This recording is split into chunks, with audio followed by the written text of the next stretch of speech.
It's time for the Douglas Coleman Show.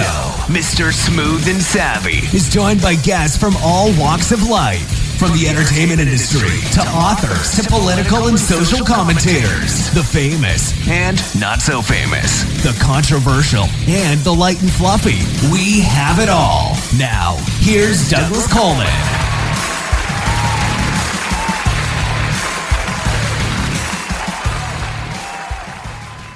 Okay, please welcome to the Douglas Coleman Show, Stephen Games. Hello, Stephen. How are you? Hello, Douglas. I'm doing fine. How are you?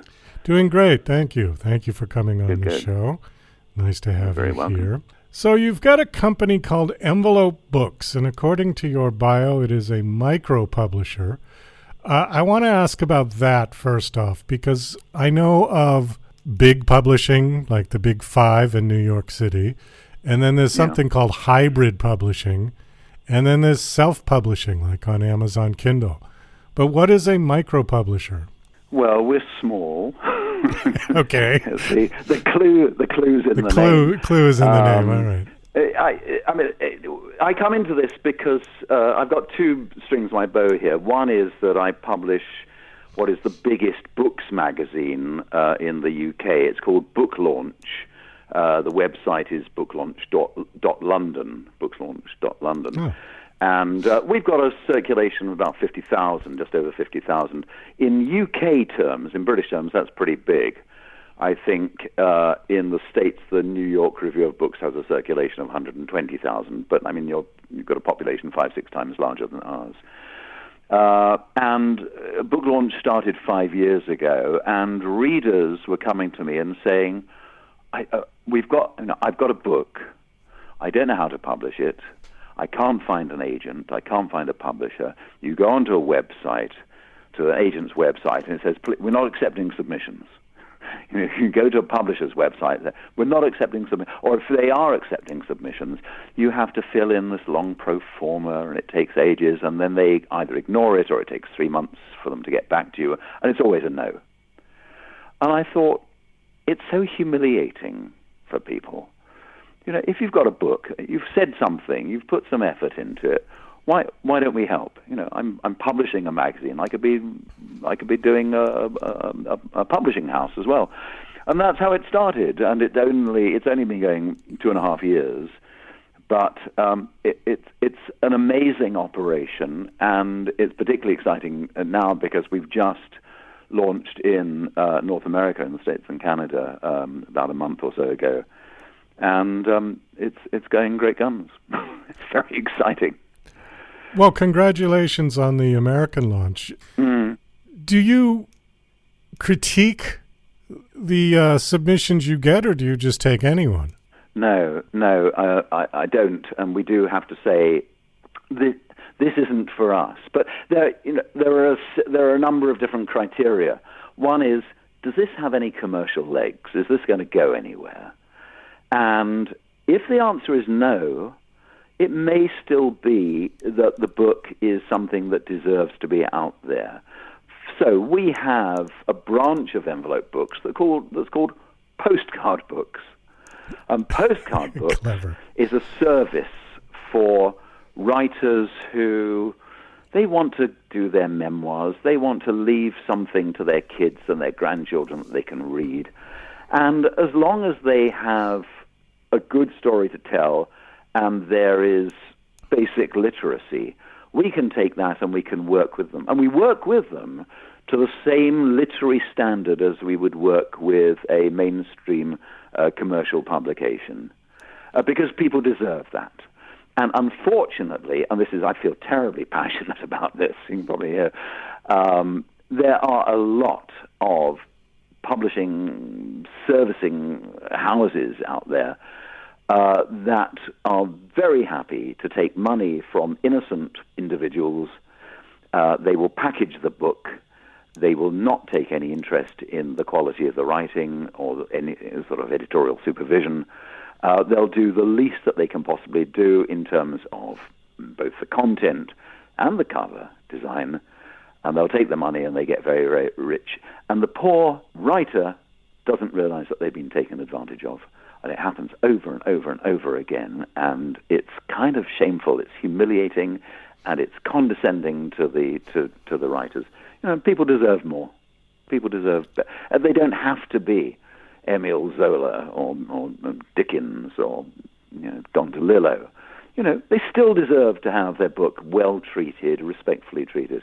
Well, that's one of the things we do with postcard books. But with envelope books, which is the mainstream side of things, we're looking like anyone would be for a commercial publication, and that's the other side of things. Okay. So you mentioned that EnvelopeBooks is launched in the U.S. Is this an actual brick and mortar place, or is it just you now have a website and are accepting submissions from the United States? Yeah, we're accepting submissions from all around the place. No, the operation is based in London, in the UK. But because there's a website, people come our way. We brought out a book, 2 books in the spring, one by a journalist in the BBC's West Africa Bureau in Lagos in Nigeria, who'd written 12 short stories about the life of the underclass in Lagos. Called Lagos Life and Sexual Distraction, and a book written by a woman really about her mother's life in what is now Zimbabwe, what was then Rhodesia in the 1940s, 50s, and 60s, a woman called Fatima Kara, called The Train House on Lobengula Street. And I don't know how they came to me, but that's the wonderful world of the internet, I guess, and publishing. And we were able to get both of these books turned around, and they are so completely different from each other. One West African, one East African. I have no contact with either of those cultures, but they both made astonishingly strong books. Why did you decide to be a publisher? I'm looking at your bio, and it says that you were a former architecture correspondent for The Guardian, documentary maker for the BBC, and an opinion writer for the LA Times. And you studied graphic design and architecture. So why publishing? Where did that come from? Well, I think, architecture, I guess, is my core. Architecture and design is my core subject. In fact, our magazine, Booklaunch, sponsored last night. We had the awards ceremony for the Architectural Book of the Year. There's never been an Architectural Book of the Year competition before, and we had the awards ceremony last night. I love architecture, but I love architecture, and I loved writing about architecture because I'm interested in discourse. I like the dissemination of ideas, and architecture just happened to be the slot, so that's what I tended when I was much younger to focus on. I'd just been studying it. But as I got older, I suppose I became more experienced, and the things I was interested in encouraging discourse about expanded. And now I'm in the happy position of being able to run a magazine which is non-topic based. It publishes extracts from new books right across the board. Mostly non-fiction. It's easier to do extracts from books than non-fiction. But the point about Booklaunch is that it wants, every book magazine is about reviewing. You find a professional reviewer to express articulately an opinion about a book. But what book magazines don't do is to say, you know what, it's actually quite attractive to listen to the voice of the writer. Let's just listen to the voice of the writer for a while, because that voice deserves to be heard as well. And if you were to go into a bookshop and you pull a book off the shelf, there you skim through a few pages and you're hearing the voice of the writer in your head. So that's what we take in Booklaunch. And as I say, the range of subjects goes right across the board. Now, if I were a cleverer publisher, starting a new publishing company, if I were a more commercial, let's put it that way, if I were a more commercial publisher, I would do what most people do, which is say, I need to occupy a little niche. So I'm only going to do books about caterpillars or frogs or militaria or whatever. And, I'll get known for that. And readers will come back time and time again, and I'll build up a reputation for doing books about frogs. And I have a morbid horror of repetition. And I feel that the last thing I want to do when I've read a book about frogs is to then read another book about frogs. And I assume, or at least I'm looking for a public that feels the same way as me. I guess that's what it is. So once you've read a book about something, I want you to read a book about something completely different. Once you've read a fiction book, read a non-fiction book. And expand your mind and expand your range and capacity. That's what my publishing company is doing. And, it's very, very rare. I go to the London Book Fair, I go to the Frankfurt Book Fair, and most little publishers, they have their little specialty subject. It's very strange to do what we're doing. It's like we're reinventing the early days of publishing. It's absolutely counterintuitive in terms of what you'd learn in business school. Well, I'm happy to hear that you have a morbid fear of repetition, because I do as well. And one of the things about this podcast that has been criticized, actually, was that I don't have a niche, that I just basically take whoever interests me, and we try to keep it varied. We've had people from all different walks of life. I only do, I only will refuse to do people who are adamantly political on one side or the other. If they're coming on to wave their Trump flags or their Biden flags, I won't have them. Or religious, ones that are screaming about that. But anything else I take. And so I've always had a very difficult time pigeonholing my podcast into a niche. And maybe that's why we're not doing as well as we could be. But, I don't care. I don't want... There are podcasts out there. I'll give you an example quickly. There's one guy who actually I had on the show, and he was a nice guy. I didn't agree with his subject matter, but it was okay. Who has an entire podcast dedicated to the concept that the earth is flat. Okay, now... We need people like that as well. Well, we do, and it was entertaining, and he had great arguments to try to convince me that the earth was indeed flat, that we were all living in the Antarctic basin. But his whole podcast is that, and he's been going on for years, and it just seems like beating a dead horse. I mean, how many times can you go over that concept? But there is in the UK something called the Flat Earth Society, yes. Yeah, I think he's probably associated, So I don't know. So that when you said morbid fear of repetition, I just ding, because that's exactly what I feel. And you have to be a real corporate to love repetition, because that's how the corporates make their money. You find something and you do it again, and you do it again, and you do it again, and it becomes mass production. Yeah. And if that's what you want, then fine. But it's not what I want, because I want to move on to something else, because it's dull. To do the same thing over again, and let the corporates do it. Well, the other thing that's boring, really, really boring in publishing, is the way that publishers focus on the already famous. In the UK, I don't know whether you know him in the States. You probably do now. There's a character who's occupied the number one slot in the bestseller charts for about 2 years now, with a series of his rather Agatha Christie-style detective novel, someone called Richard Osman. And is he very good? He's okay. He's a likable, rather nerdy game show host on afternoon television. So everybody knows him and everybody buys him, and he's been the top of the best-selling book charts for 2 years. But why? Because he's known, and because he has already, from his television programs, a publicity machine behind him.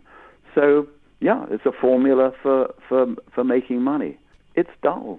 Well, I agree with you, and also people could say that you and I may have very limited attention spans.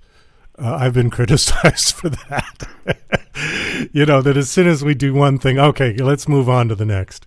And we don't focus on one particular topic for very long. I don't know. Well, that's true. I think, when I was at school, I was a sprinter, not a long-distance runner. Right. So, yeah. There's that sort of similarity. Yes. I think if the bottom line is money, I would advise people not to go into the creative arts at all. Go to Wall Street and make your money, and then, once you've got money in the bank, then you can pursue your creative endeavors. Because I think the chase for money dilutes the creativity in people, at least my opinion. Because I'll quote Elton John. He said that the people that have the most influence in the music business are the ones that know the least about music.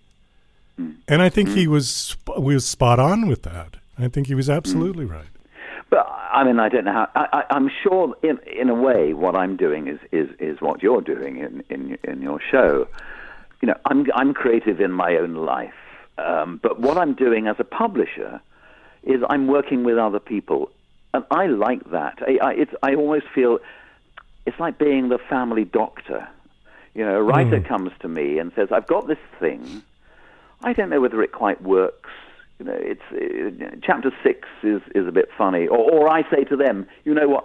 It's a very interesting book. You've got a very good idea there. It's not quite working. Now let's fix this." And we work on it together. I had a book that came over from South Africa a couple of years ago that was offered to me. I just started up. Why the agent offered it to me, I have no idea, no experience whatsoever. And this, perhaps one of the most celebrated novelists in South Africa, Marguerite Poland, had just written a book called A Sin of Omission, and it was offered to me. I read the first sentence. I said, I'm going to take that. I'm going to have that. And I worked through the book, and there were problems with it. It hadn't quite been resolved. It had already come out in South Africa, hadn't quite been resolved. There were little storylines that were inconsistent and stuff like that. And I worked on it with the author for about 3 months, and we ended up with something that was so meticulously fantastic. I mean, it was a real work of love. And it's the British version of that book is just an absolute stunner. As it happens, it went on to win the South African Book of the Year award a couple of years ago. It's just been long-listed for the Royal Society of Literature's Ondaatje Prize. So it has been recognised as and it got the Walter Scott shortlist Walter Scott Prize for historical fiction. So, it was a great book.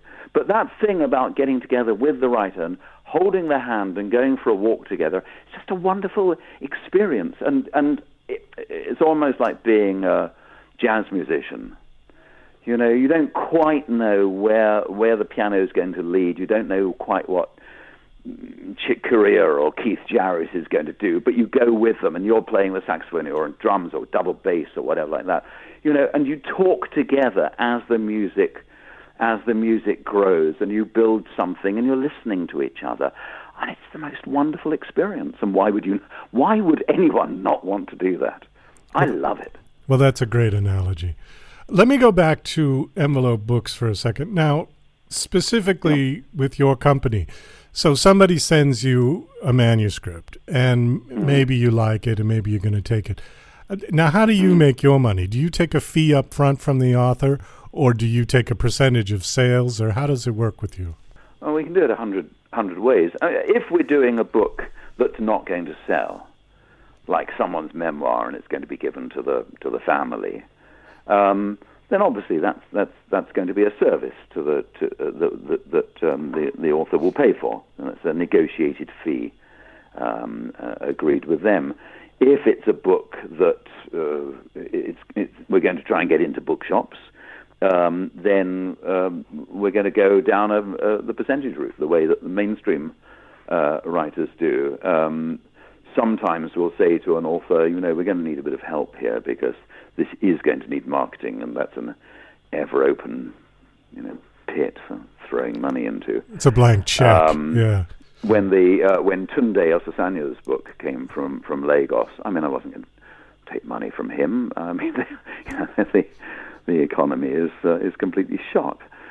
So it does depend. It does depend. Okay. How many books have you got on your books at this point? We've got 2 coming out in September. We've got 2 coming out in November. I've got 6 then coming out next spring. So we'll be up to, this is early days. We only started two years ago. We'll be up then to about 25 sort of mainstream titles, with about 6 or 7 of the postcard books, the service books for amateurs in the background. So we will have done about 31, 32 books, I guess. Is there any, just to give people a little bit of a clue, is there any subject matters that you absolutely will not take? Well, I wouldn't want to be a poster boy for the neo-Nazi party. Okay. I'm doing. It's a very good question, and it's probably the same question, well, as you said before, that you would ask yourself of the people that you have on your show. For example, I'm doing a book at the moment for a man called Ian Ross. He lived his life in the tobacco. He was a very, very senior executive in the tobacco industry. He was with BAT, British American Tobacco, and Imperial Tobacco. And he would meet people, and they say, "Oh, I kill people."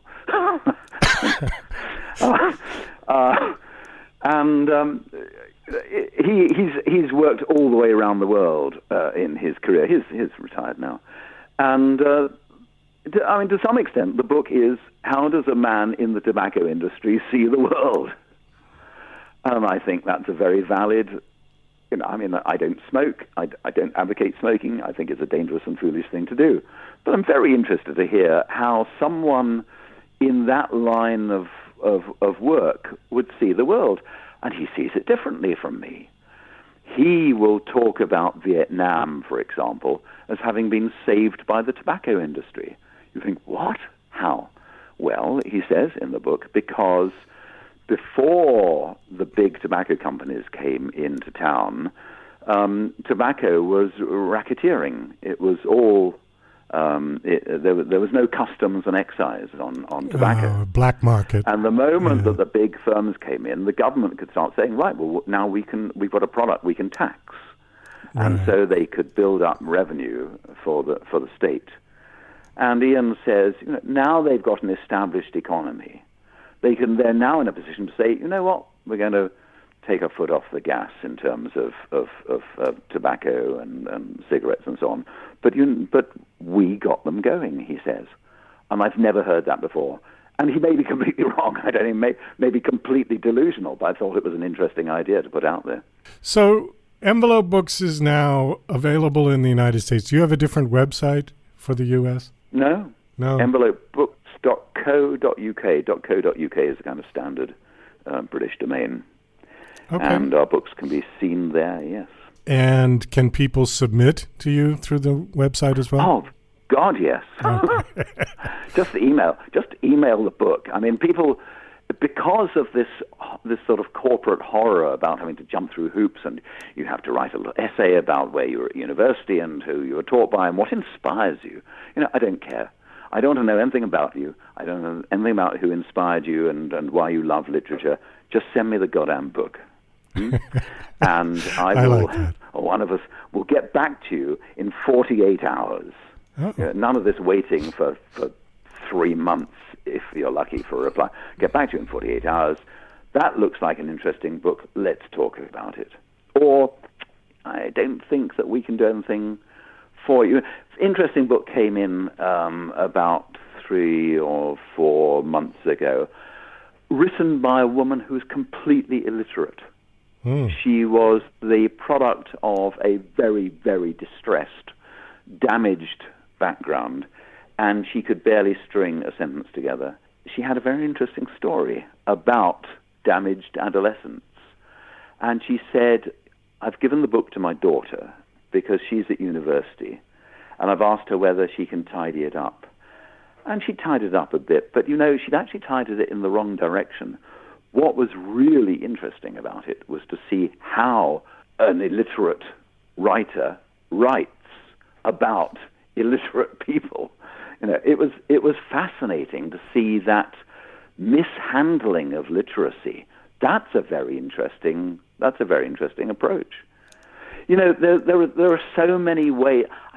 There are so many ways of conjuring up a book. There are so many approaches, and there are a lot of writers. It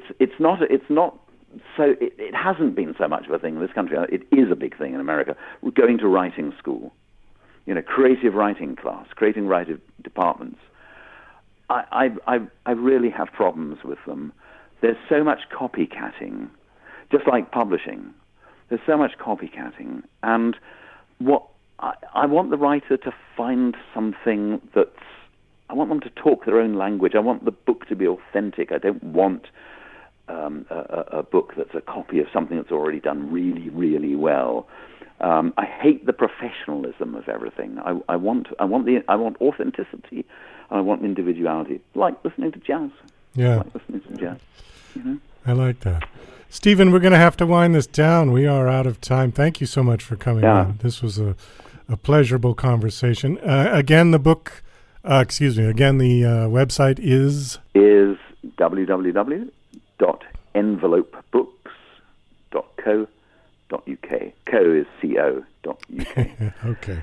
Yeah. Great. And yes, do take a look at it. Take a look also at Booklaunch.London, which is the books magazine, because that is it's just a wonderful showcase for books that they're not going to get reviewed in the New York Times or the New York Review of Books, but there are a lot of books out there which are they just deserve to be known about. They expand our minds when we read them, and they deserve their moment in the sun, and Book Launch provides that as well. Super. Well, thank you again, and best of luck. Thanks, Douglas. It was a pleasure.